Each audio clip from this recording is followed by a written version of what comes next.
All right, let's get this out of the way. I'm the only Truecell My Little Pony fan left. Not you, not the cosplayers who discovered the show in 2023 and suddenly claim they've always vibed with Pinkie Pie. Not the larps who wear pastel hoodies to cons and scream 20% cooler like it's profound. And definitely not the TikTok brony revivalists who think liking Equestria girls makes them deep. No, I was there, in the trenches, when watching MLP got you side-eyed in college dorms. When you had to hide your Friendship is Magic Blu-rays behind Breaking Bad cases just to avoid ridicule. When bronies were still a punchline, and most quit the second the memes dried. But me, I stayed.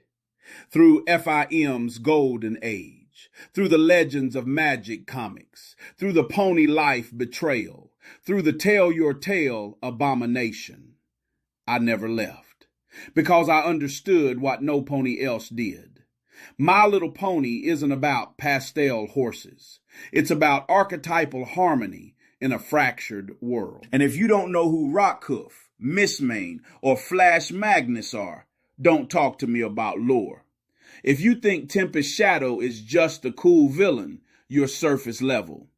If you've never read the Journal of the Two Sisters or analyzed Gallus' redemption arc through the lens of childhood trauma and systemic neglect, you're not a fan. You're a tourist. Worse, you're a larp. See, these new fans treat MLP like it's a vibe, a nostalgia aesthetic. They slap Rainbow Dash on a tote bag and call it identity. They, quote, smile without understanding Pinkie's depressive realism in Party of One. They call themselves Pegasus mains, but couldn't tell you how Soren's leadership style differs from Thunderlane's. Real fandom isn't performative. It's obsessive. It's knowing that Star Swirl the Bearded canonically failed over 100 times before inventing the portal spell.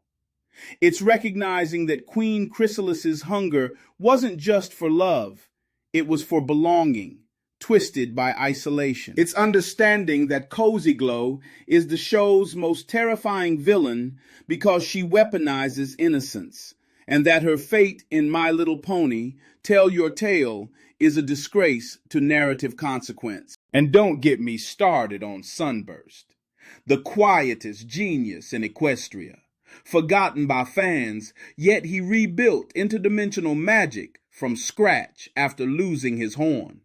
Where's his merch? Nowhere, because real depth doesn't sell plushies. I've rewatched the Cutie Remark so many times, I can recite Starlight Glimmer's breakdown word for word. Not for clout, but because it's one of the best portrayals of ideological collapse in children's media. Meanwhile, you're out here calling yourself a true fan because you liked the My Little Pony movie theme song. So let's be clear.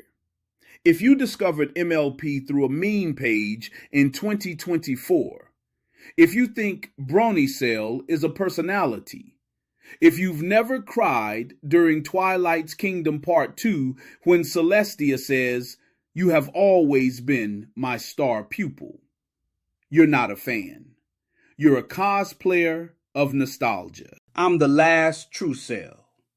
Not because I say so, but because I lived it. Alone, unseen, unvalidated. While the Fairweather fans bounced at the first sign of social risk. This has been Dr. Yabadek. Stay fake. I'll stay watching Slice of Life for the 87th time, alone, as it should be.